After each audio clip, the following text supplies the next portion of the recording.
Hello, everyone. Welcome to another episode of Setting Up Shop. And this is a special one-off episode, a mid-season episode, you could say. We're going to do our first Q&A.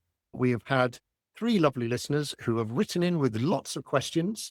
So we're going to go through some of those. I am your host. I am Dan, a woodturner from the UK. As always, they are also with me, my two co-hosts, Rasmus Loen, a blacksmith from Norway. Hello. And Heidi Jacobs, potter from the USA. Hey there. Between the three of us, we have many years of random knowledge and some of it relevant to this podcast. So we like to talk about what we're doing, taking our side hustle / hobby to a business in whatever way, shape or form that may look. And since then, I've actually done my first market of the year. So there's all sorts of kind of random things there. And it is in the throes of proper market season for everyone now while we're recording. But we are going to cover a variety of topics today. I've got my list of questions just to give them a good shout out because they were lovely and sent us things in. The people who sent us questions, we have Nathan Savory from Noble Roots, a fellow woodturner of mine. We have Vern Horst, who does a wide variety of things, some of it turning, some of it other stuff as well. Go and check him out as well. He sent some very thought-provoking questions. And then I'm going to murder the last name because it's not my native language. So it's Arne Hetlid. Yeah, I think that's close enough. They There we speak go. funny where he's from anyway. They speak funny where he's from. Okay. I'm sensing some rivalry again. What I think we'll do is if I just pick a random question so that you're just going to give me your first gut reaction. Some of these will be really quick. Some of these will get more into the weeds with.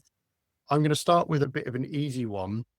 What's your go-to breakfast, lunch and snack options for a productive day in the workshop / studio?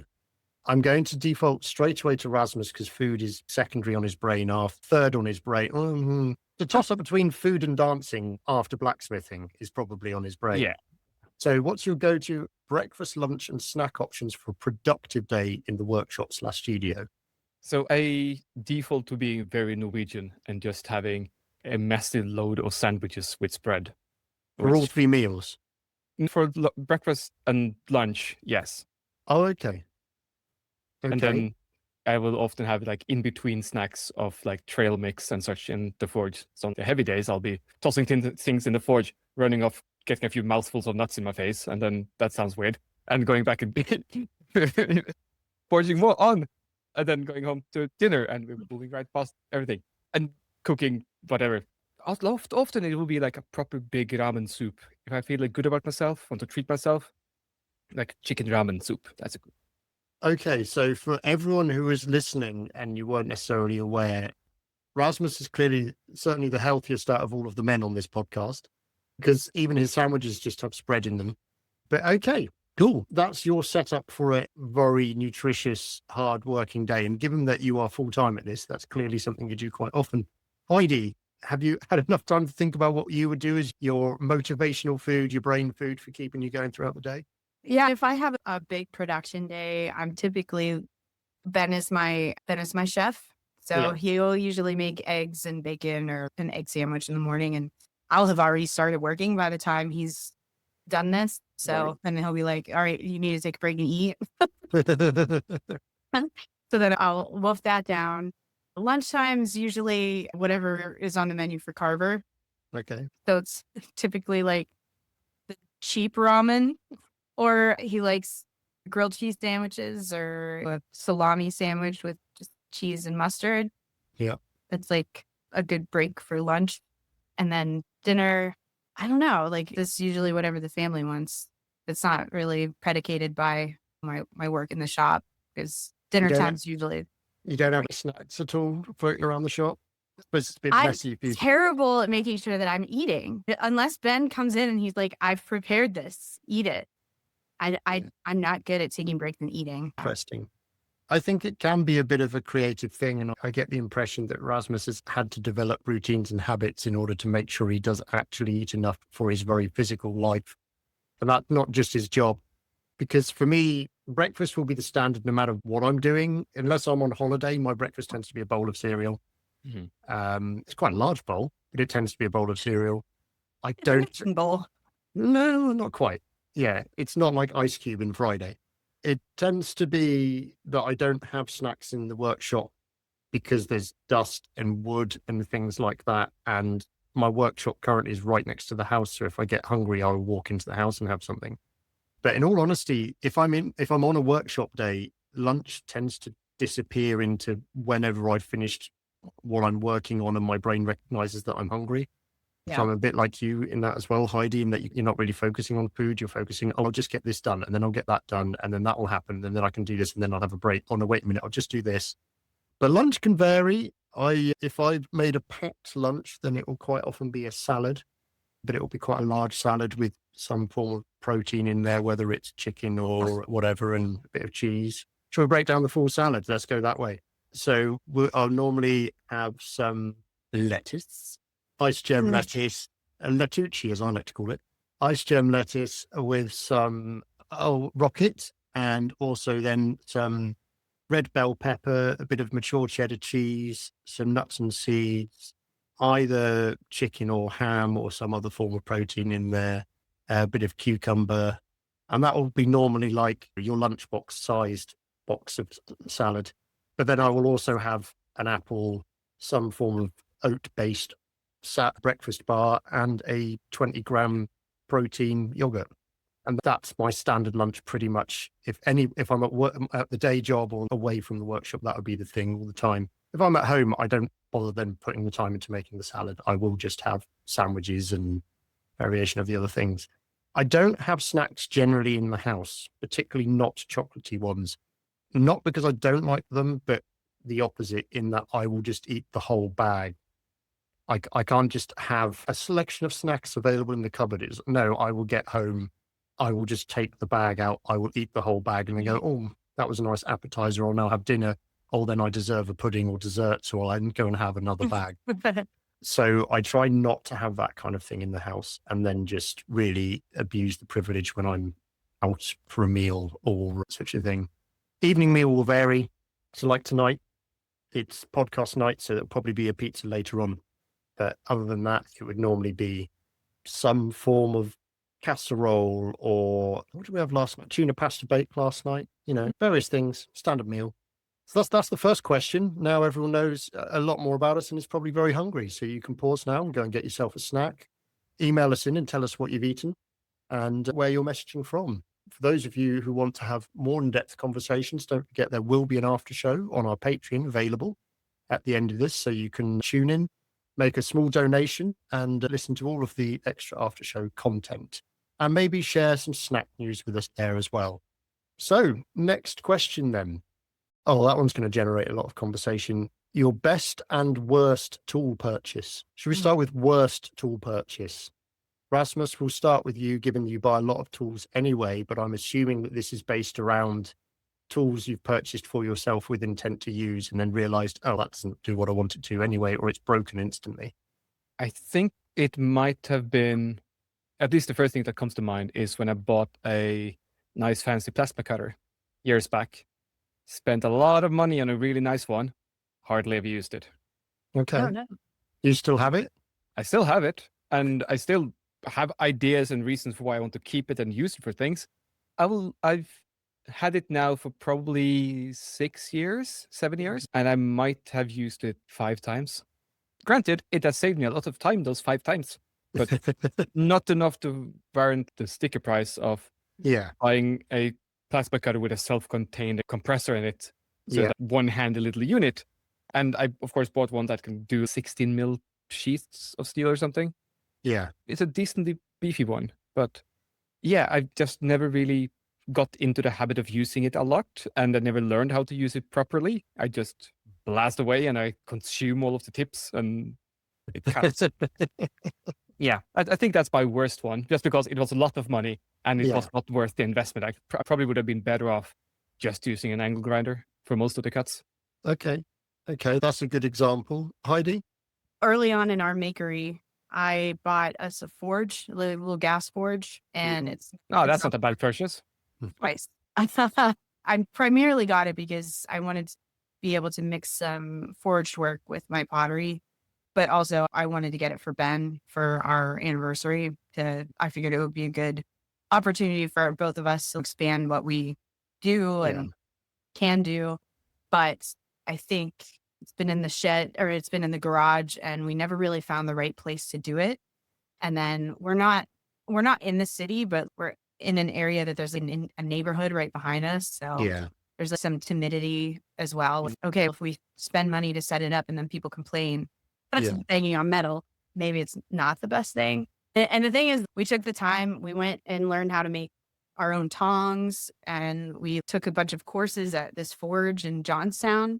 And then I was just like, so you knew you liked it. It's not like you don't enjoy it. It was just, I can't remember if we made the tongs. Did we make the tongs? We talked about making tongs. I don't remember. I can't remember some of the things that I did when I went up to Cleveland. It was like playing around with Tim and his forge, or if we actually followed through with making the tongs. But anyway, we resurfaced an anvil and have that down there, and we're set. We can go set it up, but it probably was like the worst purchase with zero follow through. Yeah. To be fair, mine's very similar. I bought a type of sanding machine that I saw. I was following some other woodworking company on Instagram that I was wanting to not emulate as such, but there were a lot of things they were doing that were similar to what I was wanting to do. And I noticed in a couple of their reels that they had this particular type of sanding machine. So the sandpaper's on a spinning roll, but on the back of it is a burnishing brush. So you can spin it one way and it sands, and then spin it the other way and it burnishes. So it speeds up a process. So if you're doing a load of batch of stuff, you can final sand everything, stop, change the direction, and then final burnish. So it's all in one kind of thing. And they're quite an expensive machine, but I had the opportunity come up to buy one second hand at a very good price. And I figured, hey, I was going to buy it in a few years anyway, so this is probably a good time for me to purchase it because of the pricing. And I think I've used it on 2 occasions. But equally, I'm not sure whether that's just because when it turned up, obviously the sandpaper's worn out on it. So I need to buy new sandpaper to then actually get it up to speed to see whether it is what I want, or whether it's just because I don't really know what I'm doing with it. And do I need to do this process? Do I need to burnish it like this for the kind of stuff I'm making now? Probably not is the answer. And I could probably sell it, given that I'm going to be moving the workshop. I could probably sell it and potentially make a bit of money, because I paid under 1,000 for it, and brand new they're over 5. So I could probably sell it secondhand for a reasonable price. But then equally at the moment, no one's got any money. So do I just hang on to it and wait until things change? You can say, maybe I'll move into the new workshop and there will be a space for it and I'll get on and use it properly. I don't know. But that was certainly the worst tool purchase that I think is similar veins to all of us. It's all of us have invested more money than we've actually got back from what we've put in. I would say that's a part of doing business. You have plans, you have ideas, and some of them hit reality and don't work, and some of them you just get caught up with doing other things. Yeah. That's why when you get to machines of that kind of size or that kind of thing, in an ideal world, you would find and make the time and have a place where you could go and actually test it, that someone else has got one, to see if it does tick the box for you, or if someone else is going to show you how to use it effectively, or prove the point that actually, no, it looks cool, but it's not going to work the way that you want it to work for what you're trying to do. Yeah. So the other half of the question, the best tool purchase, and Heidi, we're going to start with you this time. I've got an idea of what you might say, but best tool purchase.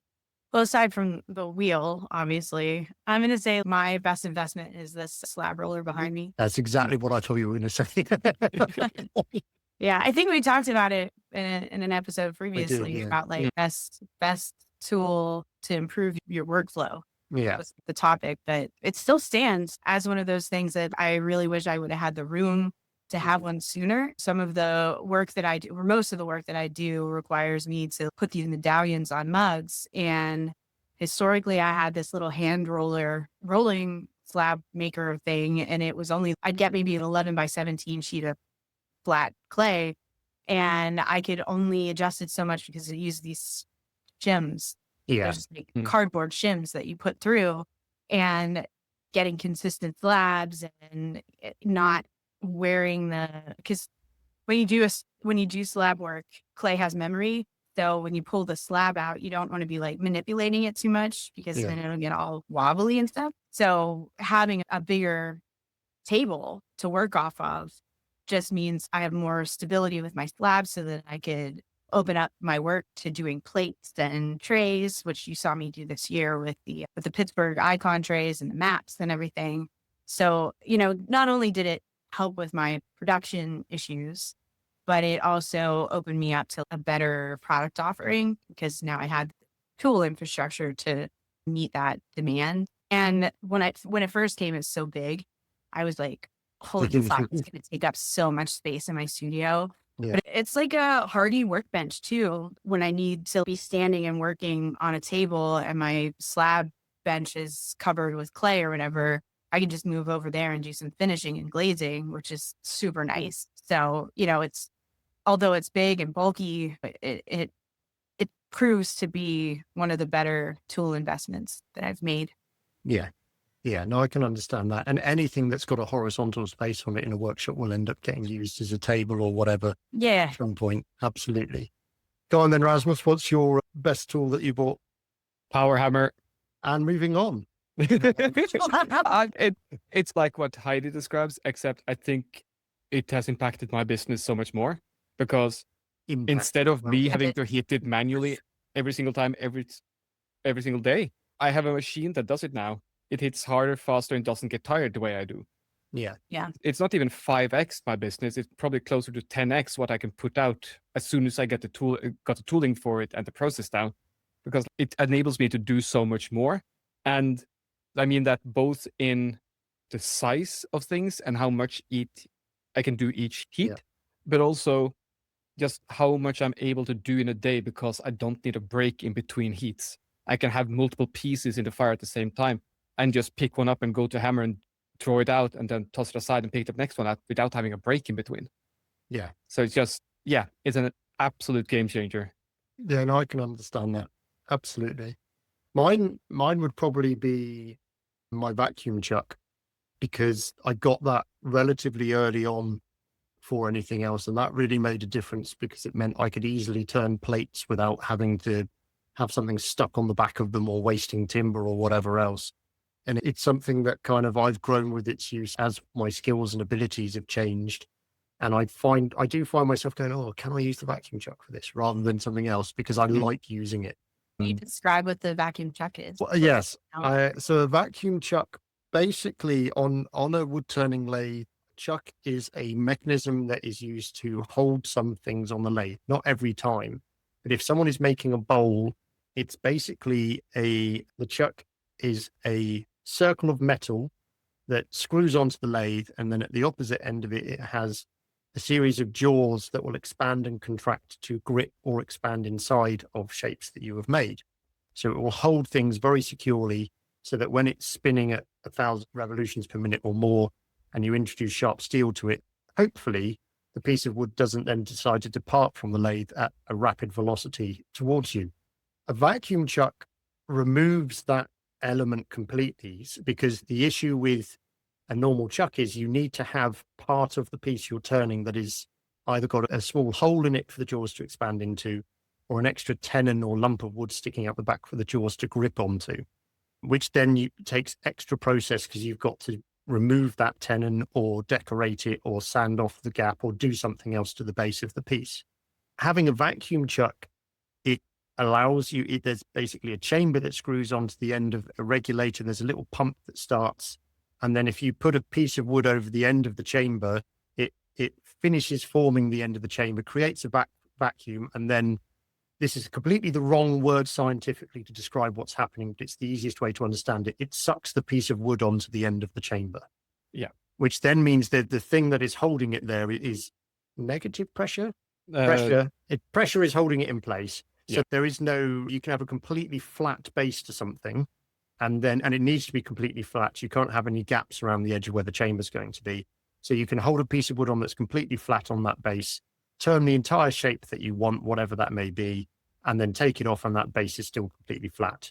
So I will put pieces of wood through a drum sander to make sure they're completely flat, really nice, put it on there, put it on the vacuum, turn on the nozzle for the compressor, it will hold it in place, and then I can shape a whole piece, turn off the nozzle, take it off, and it's done. It's finished, it's basically ready. So from a production point of view, or from a point of view of holding odd bits of work, or even sometimes I've refinished bowls that other people have made that have gotten really manky or quite old and weathered, because I can just roughly line it up and push it on and flip the bottom. I can then resand it and refinish it. So it's a very useful piece of equipment. It's not a cheap piece of equipment, but and I'm very grateful I bought that earlier on in my career at the recommendation of another turner. So yeah, that sounds like a good one. Yeah, it's good fun. You can get, the same company makes all they make is vacuum based chambers. So you can get like a big plastic bag, and then you can put a piece of wood in, and then a very thin piece of wood with glue between, turn on the chamber, and it will basically pressure suck and clamp pieces of wood together while it's drying. And that's how you would make a veneer onto it. And this particular company, a lot of the bags and the pumps and everything they sell to people like Bentley and Rolls-Royce to do all of the wood veneer paneling for the cars and things like that, or ship makers and things. They've got a whole other series of, the company name is called Airpress. I'm pretty sure it's airpress.com. I'll double check that in a moment. But their website is one of those where they haven't put a lot of effort into it because they sell so much stuff through word of mouth. It's airpress.co.uk. Sorry.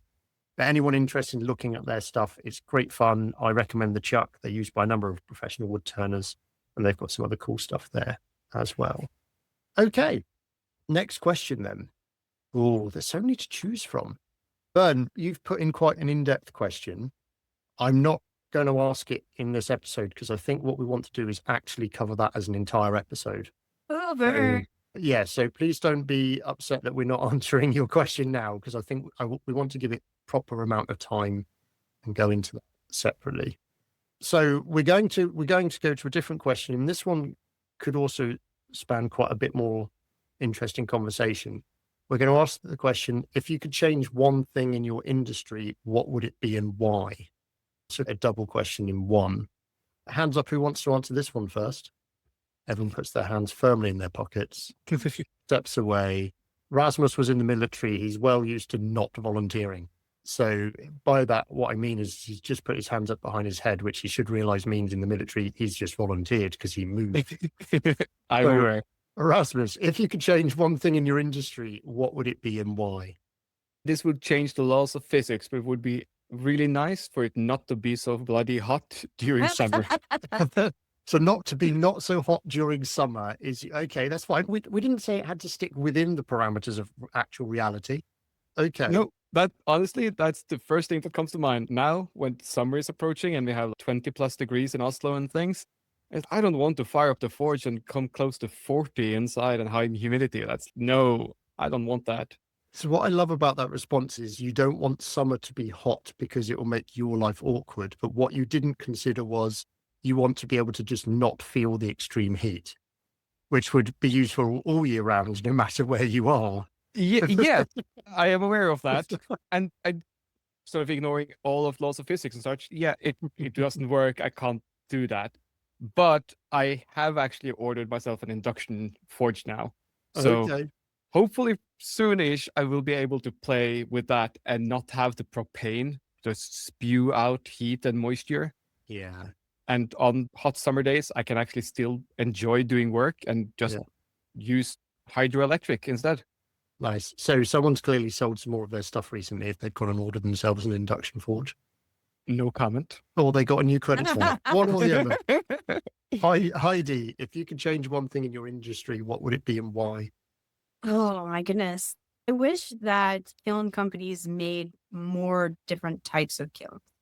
And what I mean is, so there's several big companies, they make electric kilns and gas kilns, but they don't tend to sell things like wood fire kilns, or there are raku kilns, but I feel like kiln companies could make a pretty good bank off of selling kits for wood fire kilns, or there's a couple of different types that have different chimneys that I forget the term for it, a jet kiln situation where it fires hot really quickly.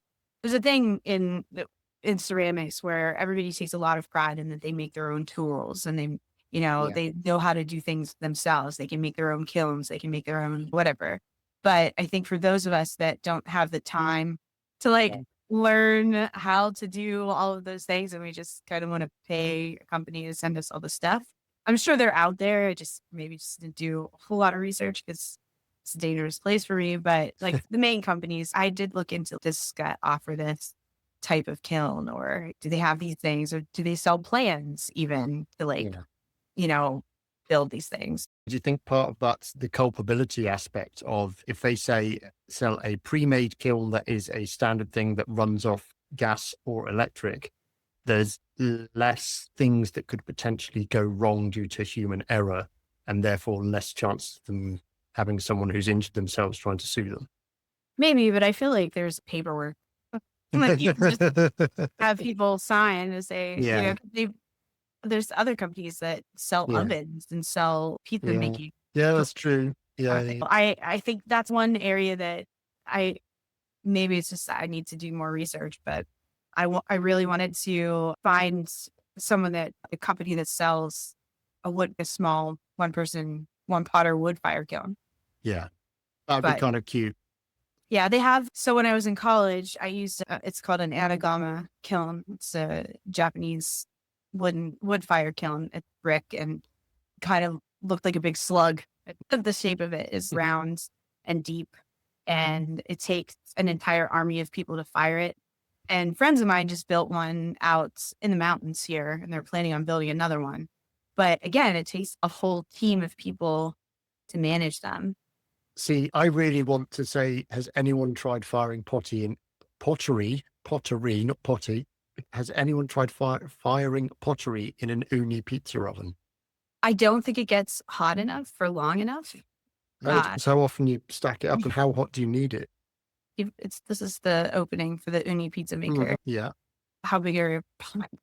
No, I know. As you've just said, this isn't about someone trying to be a production worker. It's more like a little one person, obviously. Yeah, I know people that fire in a fire pit. They do firings. They just take some pottery with them when they go camping, and they'll throw stuff in the fire while they're like hanging out. But you don't get the atmospheric effects. Yeah. Yeah. But there's tons of ingenious things that people do to make kilns. But I want something that tells me fire off the shelf. You do this, then you do this, then you do this, and it's done. And I know it works from the day. I don't have time to learn to build it from scratch. I'm old. In my 20s, I probably was like, yeah, let's just fucking build it. That's a fair point.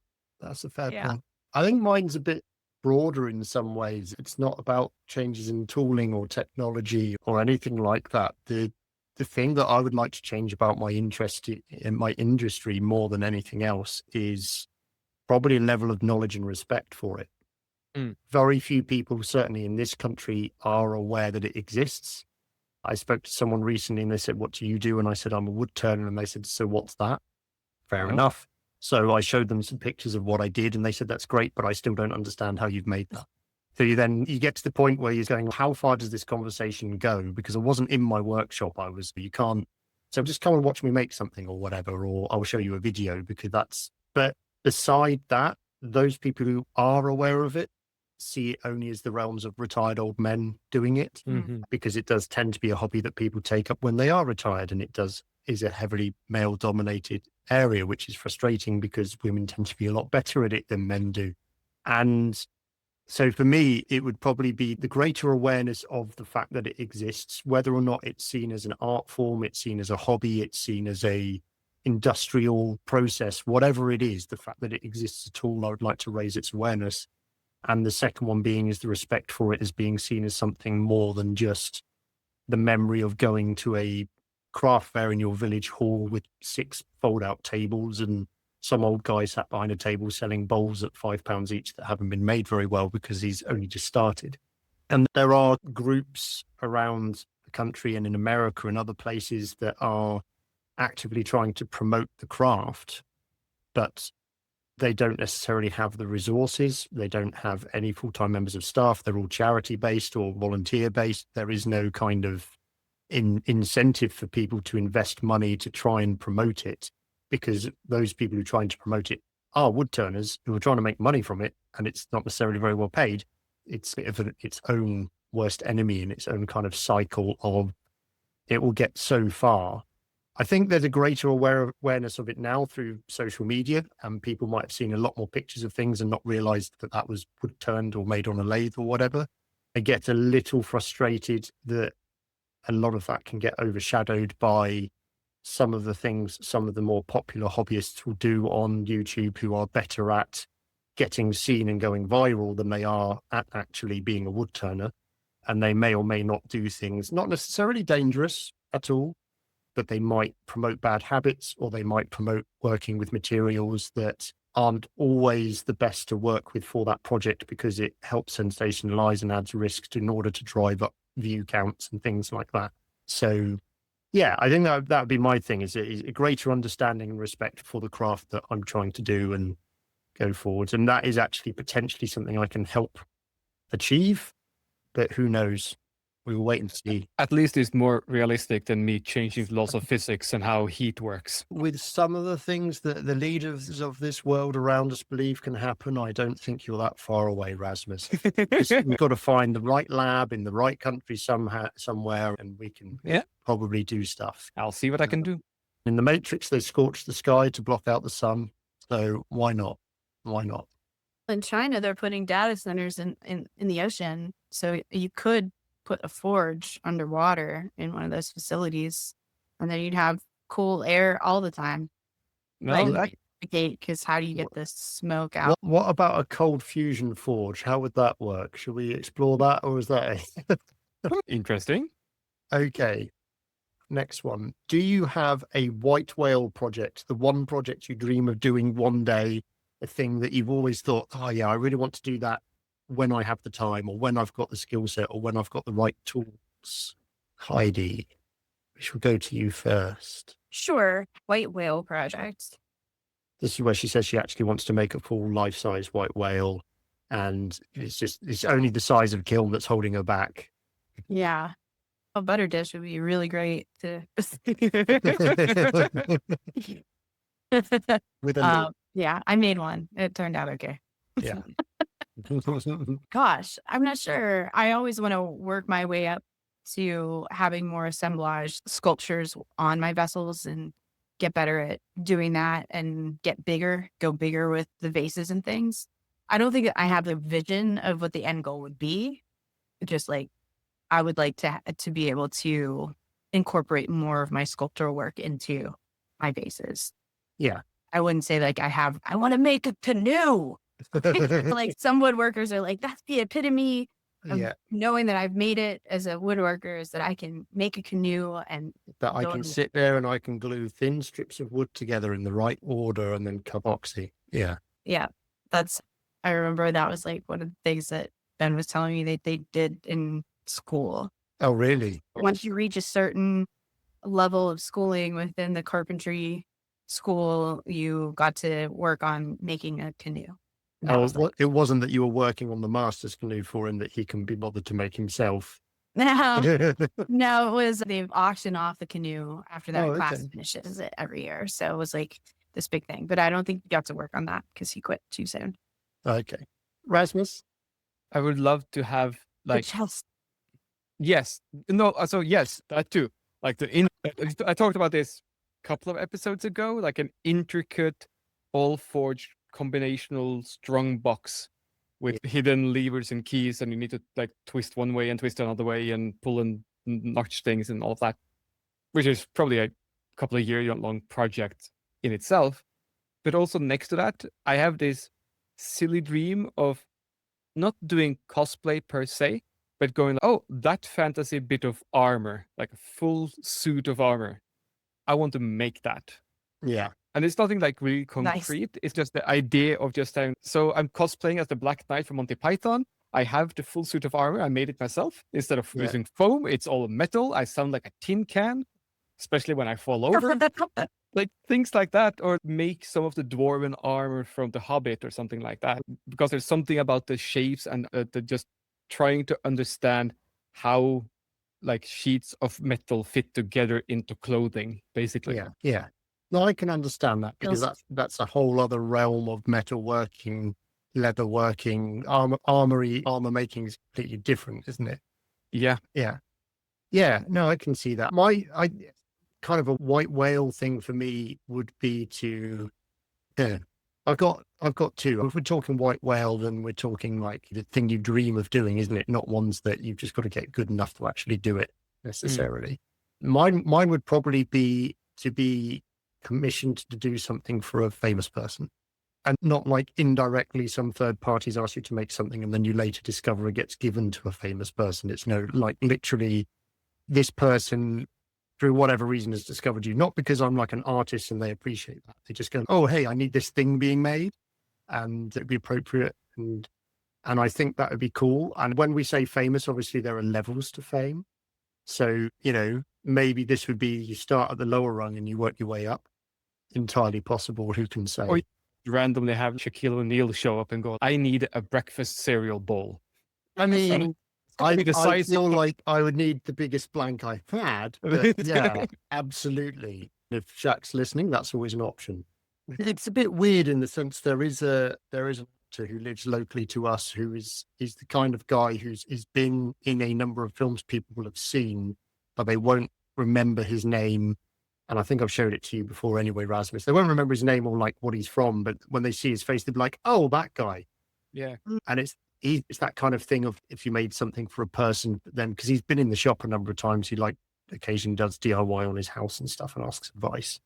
And it's always fun because like he knows who he is, but he always appreciates the fact that you just completely ignore that and treat him like a normal customer. So I don't know. I think that's probably more an ego thing than anything else, because I don't have a specific thing that I would like to make that I can't technically make at the moment. There are some things that I like the idea of. I like the idea of making a proper chess set, like a traditional chess set where all the pieces match. But at the same time, I don't play chess. I don't know anyone who plays chess. I have no interest in it once it's finished. So it's more about, I just want to be able to make it look as spot on as the old ones did. And so that's just practice. That's literally going, let's get all the dimensions and the sizes and then just sit there and practice it. And then at some point you'll be able to do that. So yeah, that would probably be my thing, be able to know that someone famous appreciates your work. Not that they're any more special than anyone else. Okay. Oh, if you couldn't do your craft anymore and had to pick something else, what would that be? Fishing. Heidi's going first. Heidi's answered fishing. Rasmus? I have no idea. I would probably do something else really, really silly. Dancing. Good shot. Yeah, maybe I'll try to be a professional dancer instead. That'd be something. Professional pole dancer. Okay, that's the... I did not say that. That's you putting words in my mouth. I didn't say what. Never mind. I'm not feeding AI words so you can use them against me. What, that Rasmus Loen wants to be a pole dancer? Shut up. I really am looking forward to seeing what your phone starts pulling up through the algorithmic feedback. I mean, that would be actually very tricky for me to figure out on the basis that it took me so long to find this one. I'd probably do what I did before and just go to the gym a lot. If we're sticking within the craft realm, I don't think there is something else that I can do. I think I would, it depends why you can't do it anymore. If it's through injury or something, then that obviously limits you. But yeah, try stand-up comedy instead. Go completely left field. Yeah. There you go. Okay, so following on from that one, this is a good feeder question from that. Were you ever close to ending up doing another type of making than you primarily do today? So Raz, were you nearly something else other than a blacksmith? I am horrified to admit this, but at some point I did seriously consider going into welding, but also underwater welding. Oh. Because just as I like to be completely covered in neoprene. Shut up. No, but just as I was getting into blacksmithing school, I also took a scuba diving class and took a lot of the certificates all at once, doing wreckage and down night rocks and down to 40 meters and all of that. So when I then got into blacksmithing, it was, maybe there's actually some kind of overlap that I can use these two new skills. Turns out, underwater welding is really well paid, especially offshore and such. It's also really dangerous. And you need to have the money to pay to take the classes to learn how to do professional diving and how to do underwater welding and all that. And just I never got any further than looking at the prices and going, fuck that. That's interesting, because I thought at one point when you said you were going to see how much overlap there was, I was intrigued to know how you were going to do underwater blacksmithing. I was sat there thinking, what kind of, we're talking about physics bending again, Yeah. about how you're going to, okay, maybe using the heat from an underground volcano or something similar. Heidi? I did do other things before I landed. I was a musician. I traveled all around the East Coast of the United States as a singer-songwriter for years. And then I was a photographer, a professional photographer. I shot weddings and a lot of stuff like that. Are you still able to say that in America, that you shot weddings? Is that still the correct terminology? Only if you're talking about pew. Okay. Is word that's not, you're not allowed to use. You're not allowed Okay. to say Okay. the pew word. Okay. America. So then when Ben wanted to do Slap Stuff Together, we were like trying to just come out with videos of us doing things that we've never tried before and picking projects to expand what we were doing. And so we did everything from screen printing to I learned how to turn on the lathe, and we went and took blacksmith courses, and we just did a lot of different ones. But I feel like I thought I was on the path to being a musician for years. I thought that's what I wanted to do. And then I met Ben, and then we wanted to start a family. And then that was like, not really, conducive to that. And then with the photography, I just fell out of love with it. Yeah. And with pottery, I've been doing pottery for 10 years now, and it's not gotten boring yet. So I don't think that I don't think I almost went a different route. I did go a different route. And then I was like, nah, this isn't for me. Yeah, I mean, mine was probably, it was my gateway into it, really. It was guitar making and Scarlett's guitar making and stuff, which I did for a couple of years, but I got better at things, but I didn't really travel down it properly. And obviously I worked for Crimson Guitars for a year, quite a volatile time in that business's history. And I've got nothing bad to say about them at all. It was one of those things where there were a lot of changes happening all at once. And so I went from being like an apprentice to then being a production worker to then running their web shop. So there was a lot of different things happening all in the space of 14 months, I think it was. I was potentially going down that route of making guitars and all of that kind of stuff. But I think the reality of it was, when I ended up having to leave that business for personal reasons, that when I step back and look at it, as one of the guys said to me at the time, was that I wasn't passionately invested enough in that to ever truly become a proper luthier. I enjoyed learning about the timber. I enjoyed the processes of parts of it. I enjoyed making things and creating stuff for other people that were going to bring them a lot of joy. But I wasn't nerdy enough about things to do with it. Once I left work, I'd left work. I wasn't researching at home. I wasn't watching videos on how it was made.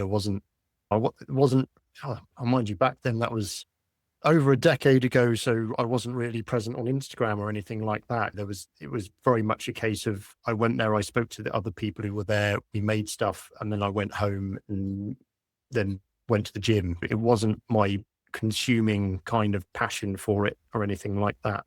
It was a day job. It was a very interesting, exciting, fun day job. Yeah. But that was the closest I've come to doing something that was a different kind of making thing. That's the closest I came to ending up doing another type of making primarily. If I was to go something else differently, thinking back to the question earlier, it'd probably actually be patisserie and baking, which I would argue is still a creative form of stuff. That's probably what I'd end up doing rather than woodworking. I'd eat it. Yeah, so would I, and I would fill twice the screen. I did actually consider for a while, that was after I started blacksmithing and running my own business, but going deeper into esports and esports commentating, because I had a reasonable gig at that for a short while, and it was so early on during the popularity of esports, especially in Norway, that it wasn't really money in it. So I would have to scrape by for another couple of years before the money maybe started showing up. Yeah. And for me, it was fun to have done it, but blacksmithing was more interesting. Yeah. But I could have gone a different way had I had one other opportunity of esports kind of stuff. So a quick little one here, guys, and we'll start with Heidi. Do you define yourself as a potter or as a maker? A potter. Rasmus, blacksmith or a maker? Oh, blacksmith. Yeah. And I would say wood turner over a maker. Mm. I think certainly all three of us, as we've just kind of discussed, well, possibly more so myself and Heidi than Rasmus, earlier on in our kind of finding of things, we dabbled in various other stuff and possibly had YouTube channels dealing with, oh, what am I doing this time? How do I do this or whatever? But we've all kind of settled now and gone like, no, this is the path, this is the route, this is where we want to go. And yeah, I think we're all quite happy in that. It does also depend on the audience. Sometimes if you're like at a wedding and people say, what do you do? And you want to be a bit mystic, you can say, I make things.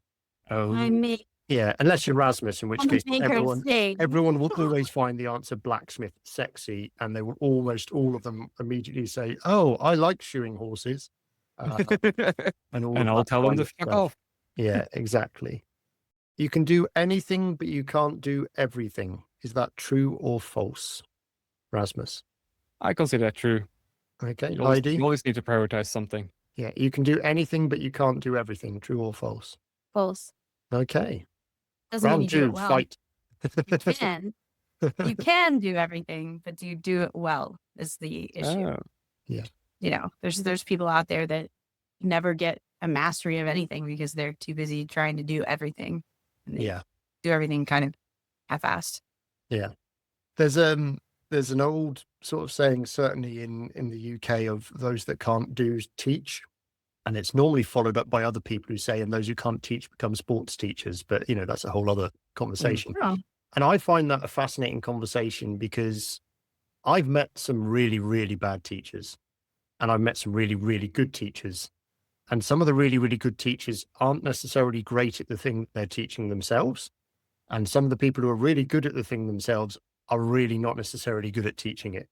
Yeah. And I think it's a whole other different skill set, that being able to pass on knowledge and information in such a way that the person listening comprehends it and is able to retain that information and use it doesn't always require the person teaching them to be an absolute master of that subject. So yeah, I would agree that, I would probably say it's true. You can do anything, but you can't do everything, because there will always be something that you don't have physical time to do. yeah. Yeah, that's kind of where I'm going as well. Like, you can dream about doing or realizing every single dream. That's the way I want to phrase it. Yeah. You can try to realize every single dream, but you constantly need to prioritize one thing over another. And unless you run out of dreams, you can't do all the things you dream about.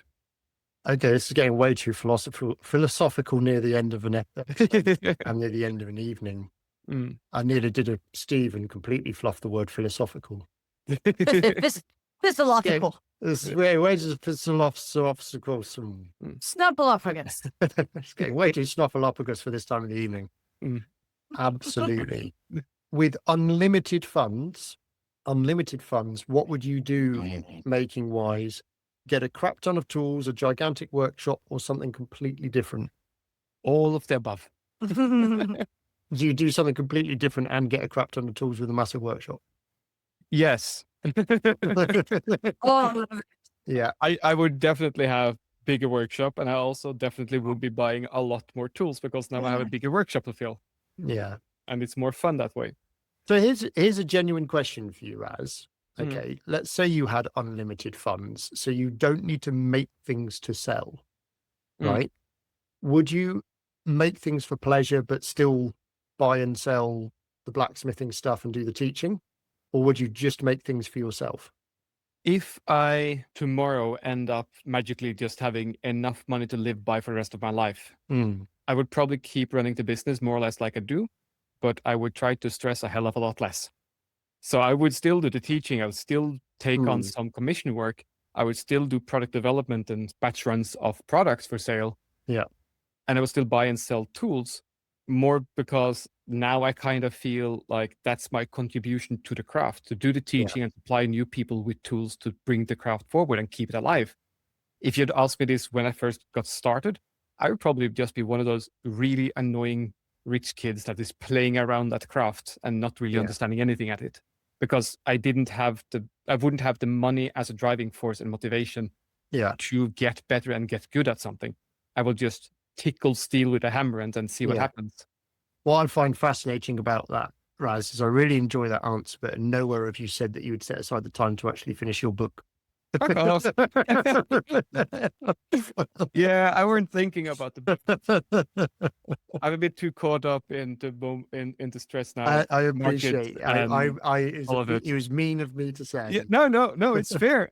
Like I did chat to a bookbinder friend of mine that's doing like not to, that I will make this a proper really nice leather-bound book, although I probably will You need make at a least couple one exclusive. copy like that. I Yeah. need one like that for myself. You need one Tolkien Hobbit Yeah, kind of yeah. leather-bound book of it for yourself. Yeah. But this is a little bit before the National Blacksmithing Meetup in the south of Norway. And I had the mind of like, okay, what new things can I bring to this market? And one of them is kind of like, well, if magically I am able to get another 30 pages of the book put together or finish the last 30 pages I've been writing on or whatever, and have like a proper new edition that is 100+ pages, that is like a mini version of what I dream for this to be, could I actually have that semi-nicely put together, like more like just pamphlet or a bundle of sheets, but like vaguely bound together, and sell that at like a really cheap price, but covering cost and a little bit of my time, so that I can motivate myself to do more work on the book and get more feedback on it and progress more with it that way. But then time happened or didn't happen, depending on how you look at it. Yeah. No, that's a fair point. Heidi, unlimited funds, what would you do making wise? I probably would expand to a bigger space. Not that, this space isn't great, but I would like to have, what I was telling you about before, about having some timidity about, working out in my yard or whatever. I would like to have a place in the country to have be able to build the wood kiln that I would like to build, the size that I want it to be, or, have space to set up the forge and those kind of things. I think that would be my goal if I had unlimited. It's cool. How about you, Dan? Well, I think both of you have heard this before, and I don't tend to do things small. Do you also want to be a pole dancer? Well, Yes. it's incredibly good for fitness and core strength. And if there wasn't so much stigma against men doing it and there was a decent club nearby, I would give it a go. So yeah, it'd be fine. Having done no dancing at all, Raz, how great would that be to go from not even able to do the Beres dance to then trying to do some form of gymnastics around a pole? I'm not going to say I would watch, but I would really enjoy you trying. Yeah, I don't think I would want you to. I think that would be quite off-putting.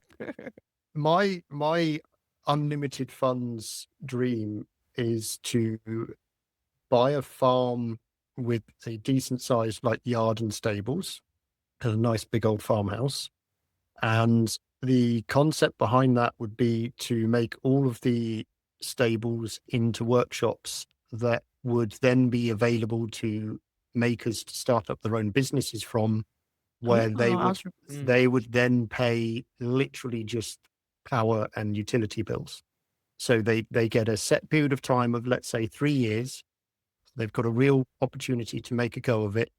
There would be a shop/gallery where everything could be sold.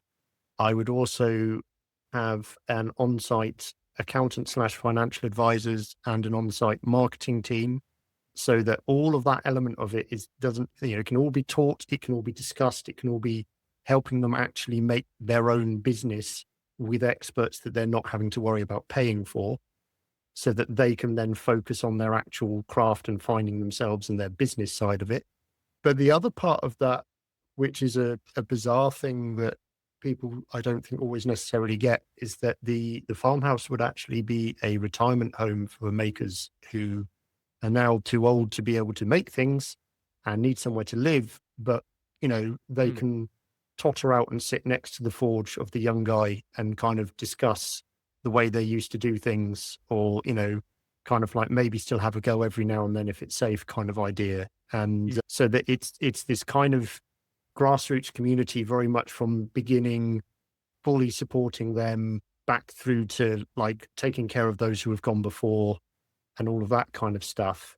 but it's all self-sustaining and whatever, so that I can then also have my space kind of out behind that to do my thing and live on site. And it's something I always think about in this dream, is that I always kind of forget about, well, aren't you supposed to live there somewhere and have your own workshop? I'm like, yeah, but wouldn't it be really cool if there was like, there's the shop, and if people need to like come and have advice on things, and there can be like someone there specifically to try and like get funding for each person as much as possible. And, we can potentially have that as a almost separate business that's based there, so that you can, they specifically search for funding for creative people and people can apply for it and whatever. Yeah. But because there's unlimited funds, there's not this stress about like, oh, but I've got to pay rent. It's like, no, let's get you 3 years in, you've found your voice, you know what you're making, you've been given all the tools of the marketing and everything else. The first 3 years you're paying bills only, materials, whatever. And then maybe like years 4 and 5 are where we start charging you like half the rent of what you did before. And then maybe there's enough space that like, there's a whole other section of those who have graduated from those 5 years, they still want to stay on site. They can like rent a proper workshop. That's a whole other thing. And then it cycles through every couple of years. You want a maker village. Yeah. I mean, I don't want them to live on site. Like they've got to go home at night. This is my place, damn it. Except for the retirees in the farmhouse. Except for the retirees, but they're in, they're kind of like cordoned off. It's fine. Now we lock you in, old bugger. But I just kind of like this idea of, removing a lot of the stressful elements and allowing people to just be creative enough to do their own thing. But also, giving them nudges, just kind of going, hey, look, if you actually want this to work, you've got to do this, you've got to do that kind of thing. So yeah. I think that sounds like a lovely idea. It sounds like an amazing dream, doesn't it? I just need to actually start playing the lottery or find some wealthy heiress. Or heir, depending on the time. I mean, yeah, no judgment. Yeah, they've just got to buy into the dream. Mm-hmm. So on that note then, guys, I think that's not all of the questions, but there's quite a few of them. So thank you very much to the 3 who did submit questions. For those of you who were going to and you forgot, it's absolutely fine. You can still submit some more questions. And again, we may use some of them in the next season. We haven't decided when that is yet, so we'll have to keep teasing you. And you'll have to just pay attention to this episode.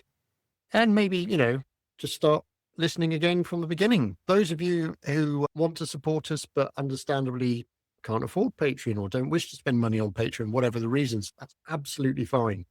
You can support us a huge amount by telling your friends to listen to us, by sharing clips of our podcast with other people, by sending links to people, like getting the word out more and just driving the amount of listenership up. We're doing our best for as long as possible to keep this advert free, or at least certainly adverts throughout the middle of it. We may get to a point where there's an ad before or an ad after kind of thing. But at the moment, we're able to keep going with that. And that's only through the support of those on Patreon. So we do appreciate it. It would be great to grow this a bit more so that we can possibly pay for someone to do the editing. So that would free up a bit more of Rasmus's time. Yes, in the past, we've talked about and promised merch. It hasn't arrived. In all honesty, we've tried a couple of companies and the lead times and the quality of what's arrived have been atrocious. So we need to sort of find a new way of doing that, because we don't want to have things where you guys feel cheated out of it, what this is all about. So we are still working on that. So apologies, that's not fixed yet. But as always, I hope you've enjoyed listening. We're going to record the after party for Patreon now. So if you want to get hold of us, you can reach us through Setting Up Shop, SHOPPE. You can find me through @tarrants.co.uk, TARRANTS. Heidi, you can find at Whitehall_pottery. And Rasmus, you can find him at Rasmus Loen. That's all from us now. Goodbye. Bye-bye. So long.